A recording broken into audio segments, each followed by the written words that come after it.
Planeta con Larry Navarrete.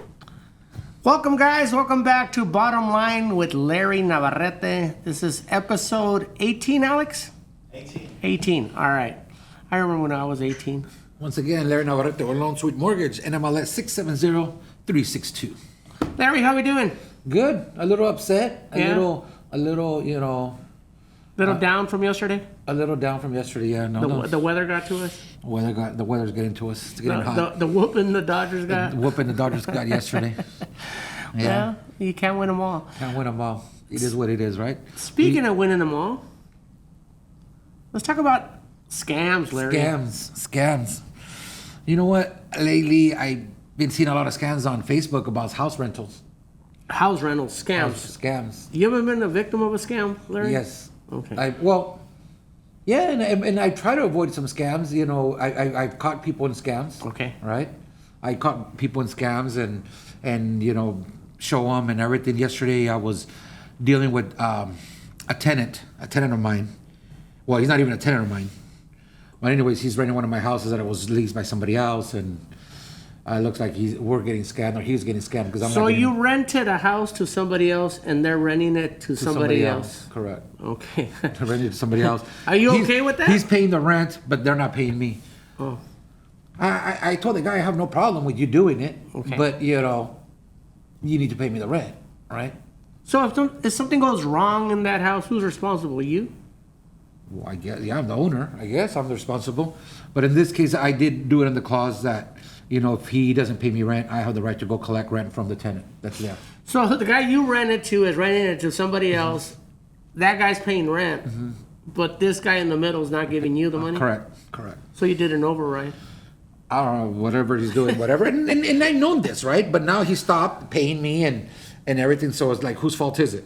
I told the guy, you're not going to get evicted. You know, trust me, you know, I have to settle with him. It's not the guy's fault. It's not your fault. Yeah, the guy that's living there. Yeah, it's not your fault or anything like that. And I told him, and how do you go? He goes, well, how do I protect myself? And not just him, anybody. And I go, there are public websites. Because he goes, it was a little tricky because he goes, when I went to go put the water under my name, they didn't let me because I didn't have a contract. I had a contract for him. He goes, but he's not the owner. And at that time, he wanted to get more money off of him. This is a story. You know, there's his story and her story. Yeah. You know what I mean? So whatever it is, it looks like not his fault. All right? So we'll settle it. But I told him, and I've told other people, when you're going to rent as a renter, ask them. Ask for proof. Are you the owner? Yeah. I think we talked about this before. I don't know. Have we? I don't think we've touched this. Are you the owner? So if you're going to be a renter, are you the owner? So if I'm renting from you, right, and you go show me the house, how do I know you're the owner? Bring me the tax receipt. Bring me your receipt for the tax. It could be a property manager, right? Yeah, it could be a property manager, right? But you're going to a legitimate spot. You know, there's usually an office. I'm a realtor. I'm representing. Yeah. So that's perfectly fine.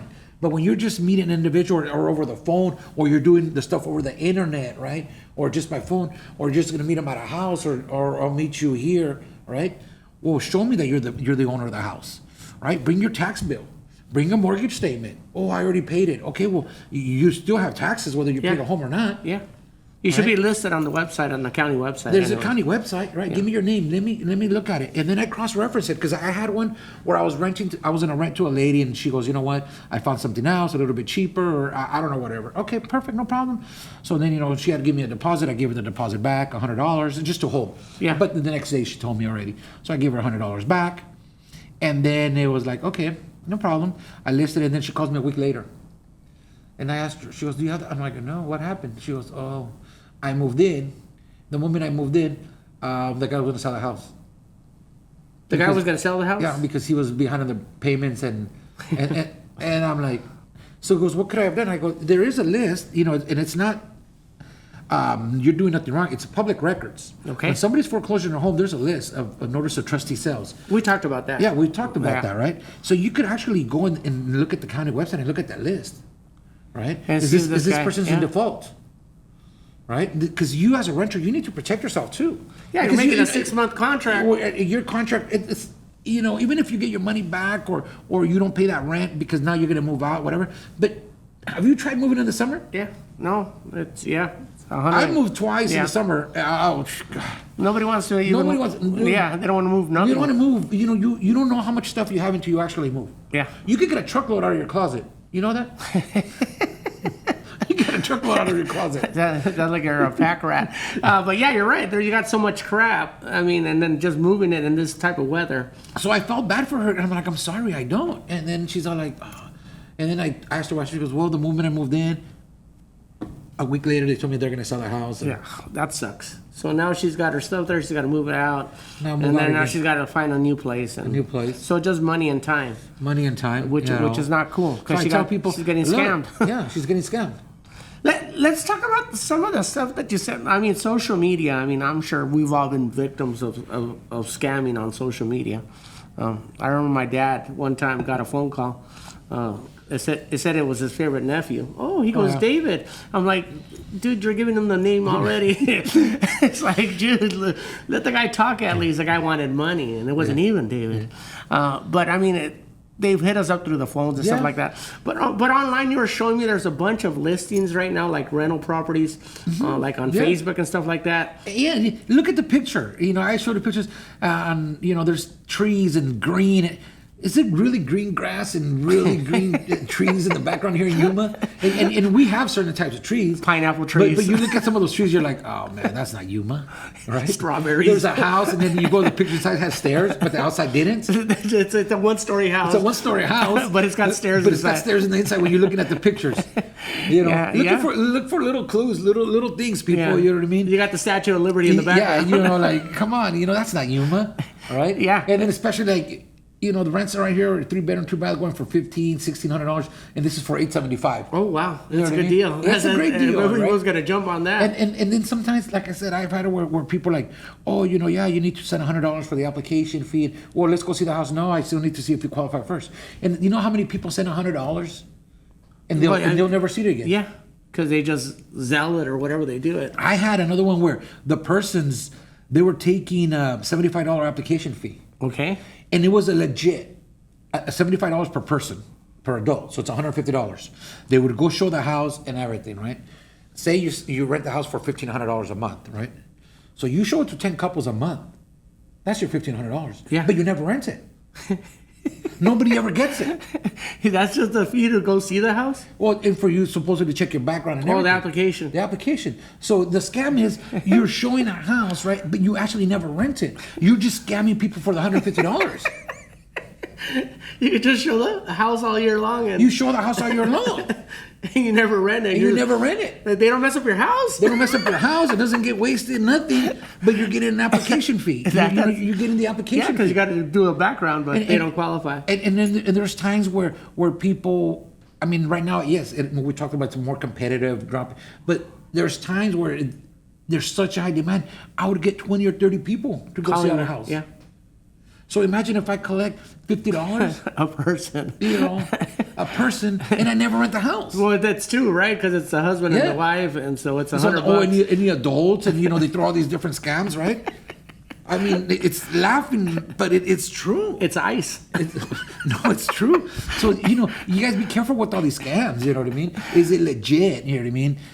Well, they just want to make sure you're okay in the country, you know? You know what? I love the scams. I mean, I don't want to get political, but we're talking about scams. There's so many different people getting scammed. Well, you told me about a recent scenario you had, Larry. Let's go into that one. A realtor. I mean, you buy and sell homes. I have a house for sale. Okay. And I had a realtor, you know, a buyer's agent brought in his buyer. I offered full price. Okay. And they wanted an extra 1% on the commission. Wow. Okay. And they wanted an extra $6,000 in closing costs. They wanted a total of $12,400 in closing costs. Out of your pocket. Out of my pocket. And But I'm they like, weren't gonna bring down the price on the house. They were not- okay with it. They were okay. They offered full price, whatever I was asking. And I'm like, how is your client benefiting? The buyer. How's the buyer with that realtor benefit? How is that buyer benefiting with that realtor? Well, 'cause- I'm paying you more, and I'm paying you more for closing costs, right? Yeah. But they're not bringing down the price They're not bringing down the price for the client. for the client. And they're asking for more closing costs, and then people say, "Oh, it was to drop down their rate." Well, instead of asking for 12,000 in closing costs, why don't you ask for 6? That's what it'll take, 6 or 7,000, and drop the price 6, 7,000. And at the end, you're the same, and the person gets a house at a cheaper price. Because they're supposed to represent you. Well, they're supposed to represent their buyer, right? My agent's representing me, all right? Okay. And Larry, this and that. No, I'm not. I'd rather drop the house $10,000 to give that guy the better deal. Yeah. I'm not going to give $10,000 so that agent can make more money. Because he did nothing for that borrower. No, because they're not hassling with you They're on the price. They're not even hassling with me on the price. They're okay with it. They're okay. Because it's more commission. It's more commission. And they asked for an increase. They offered the full price, and they asked for an increase on their commission. Yeah. I'm like, how is that benefiting the borrower, your borrower? It's a scam, huh? Well, not a scam, I mean, but you're not looking out. You're not looking out for your buyer. So that's why I've always told you, people, don't go with the first person. I seen the post the other day on Facebook. I think it was Monday night or Sunday night. Oh, recommend a realtor. It was like 200 and something comments. Oh yeah, because everybody knows about 82 realtors. Yeah, everybody. Yeah, this and that, and everybody that works with you or you work with is the best realtor. Yeah. I mean, you're not gonna sit here and tell me, "Oh, I worked the realtor. Oh, that realtor sucked. This and that." No. You always, no matter what, you find me the house. He was the best realtor. That's what you recommend. Yeah. Right. So people are going to recommend, and I see right then, I'm like, oh, damn, I see this person 3 or 4 times. And I'm like, really? This person didn't even try to haggle with me for the price. They haggled me because they wanted more money. More money. How did you haggle for more money? I like, in my eyes, were like, if you would haggle me for a better price for your client, you would have been okay with it. I would have been okay. Yeah. But you haggled me for a better price for you. And I said, no, I'm not, no. And you know what? Pride kicked in or whatever. I'm not going to sell it. No. I'll say it there. And now, next person that comes and asks me and they want a better price, I'll give it to that person. Okay. I'll sell it to that person. Yeah. All right. So call Larry if you want to buy a house for cheap right now. Is it a scam? No. Because, I mean, maybe they could say, oh, I'm worth every single dollar that I earned with this borrower, but. It doesn't matter. I mean, like you said, you're supposed to bargain. You didn't even haggle. Yeah. There's no bargaining. There's no bargaining on there. There's just a higher percentage. You know, right? They're just getting more money. They just haggled for higher commission. I'm like, and I'm in my eyes like. So what you're saying, if you're looking for a realtor or a lender, go to a palm reader? No. No, take 2 or 3. Go interview, because remember they're working for you. Yeah. Right. Find out. Go find out. What are you charging me? How long have you been doing this? How long have you been doing this? You know, but how much are you charging me? Yeah. Right? How much money are you gonna make off this? You know what? And let me go somewhere else. Right? Let me shop around. Let me go with the lender. What are your rates? What are you know, our rates are, you know, a lot of it, you know, some charge a little bit more, and then most of us are gonna be in that little range. What do you offer? You know what I mean? What expertise do you offer? What recommendations you offer?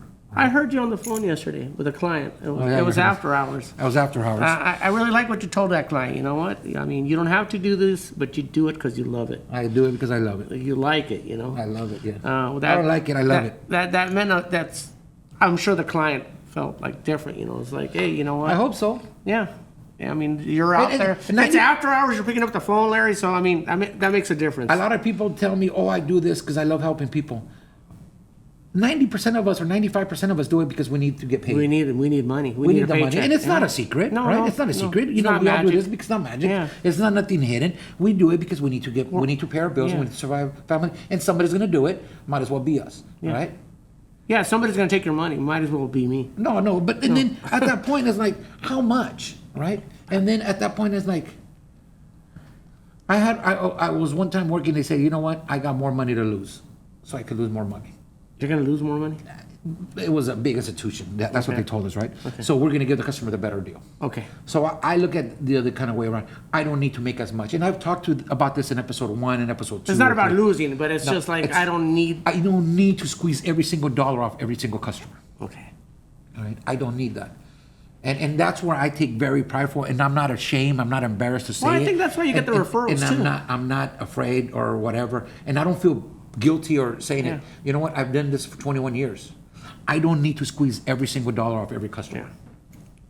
Yeah. There's a time for everything. There's a time for everything, you know. Yeah, and I don't need to squeeze every single, you know, I rent out equipment, right? Some people, you know what? I'll give you this, right? It's on a Saturday night. I'm not going to rent it to nobody else. Yeah. I'll get you a deal. I'll get you a deal. Yeah. If you're willing to work on a Sunday on your home, Yeah. I'll give you a deal. It makes sense. I mean, Right. if you're going to have it sitting there just yeah. losing money I'll or make not you- making money. But and you always got to compensate, the wear and tear and everything. Is it worth it? But sometimes when you see somebody trying really hard and this and that, and then they're working. I had a guy working on this weekend to pulling dirt, and he wanted to rent a dump trailer, and I go, here, it's normally this price, but you know what? You're giving that effort and everything. Boom, I'm gonna give you a discount. It's a local community, and that's how you get referrals, Larry. And that's how you and get. the skid steer, and I go, you're gonna do it with the shovel? And he goes, yeah, and I'm like, whoo, man. And I go, here, give me the rent scale, I'll give it to you for half price. And he goes, you know what, Larry, I want to do it with the shovel and wheelbarrow. Well, then, He goes, it's not a for it. lot. Yeah. I'm like, okay, go for it. But Go I for offered it. it to him at a Yeah. half price. Yeah. Because I know he was giving the effort. And I like that. Because it reminds me, young guy, probably mid-20s, military guy, Yeah. right? And I'm like, damn, that reminds me of me, man. When I was younger, I wanted, Had that energy. had that energy. Yeah. No. But I mean, not everything is a scam, right? No, But no. there are scams out there, right? Yeah. And you be careful how you're getting. Do your research. Do your research. Do a little bit of research. See how many friends you have in common. Yeah. Oh, yeah. When you look at it in those posts, right? And then you look at it in their profile, I'm like, One person. Yeah, But she's beautiful and she requested me. no, he's got like 4 or 5 pictures, and it's like, nobody. And he's got 6 friends. Yeah. Come on. Everybody on Facebook has at least 100 friends. Yeah. And this person only has 6 friends, all right? And you know none of them. And then you look at the pictures and like, this person has no clue or doesn't even look like he's from Yuma. Because not that. How do people can say, what do people from Yuma look like? We all look different We or all whatever. look different, But but- you can see the background. Yeah. This guy's pictures in the background is like, looks like in the Midwest, and there's mountains and this and that, and it's snow in the back, and you're like, Salmon. You're like, this person's not from Yuma. You know what I mean? So there's little stuff Yeah, like that. little stuff like that. Little clues and like that. So bottom line, Keep an eye out. even when you're the renter, keep an eye out. Okay. Be a little bit, there's little steps, little clues. And when you're a buyer, do your research. If you're the buyer, do your research. Interview 2 or 3 realtors. Interview 2 or 3 lenders. It's a huge investment that you're doing. It's the biggest Yeah. investment. Yeah. It's always going to be your biggest investment. Yeah. Even if you buy a home later on that's more, But it's still the biggest one. investment. Yeah. You're going big. There's nothing more expensive than buying your home. Yeah. 300. Unless you bought a home, in 1960 for $38,000. Well, Now but you're buying a still, truck but- for $60,000. but Yeah, yeah, or $70,000 or yeah, $100,000. makes- Yeah. yeah. But if whatever you keep on buying, your home is always going to be the most expensive purchase you've ever made. Correct. All right, Larry. Where can we see you? Here at Lone Sweet Mortgage, it's 2052 South 4th Avenue. We're almost getting our new building. Almost, Our huh? It's almost finished, huh? I think it's almost finished, yeah. Almost finished. All But my right. number is 785-2451 or 785-2451. Come see Larry, guys. He'll give you great advice, and then he'll actually help you do your research as well. Yeah, if you need All help. right. Sounds good, guys. See you guys next time. La neta con Larry Navarrete.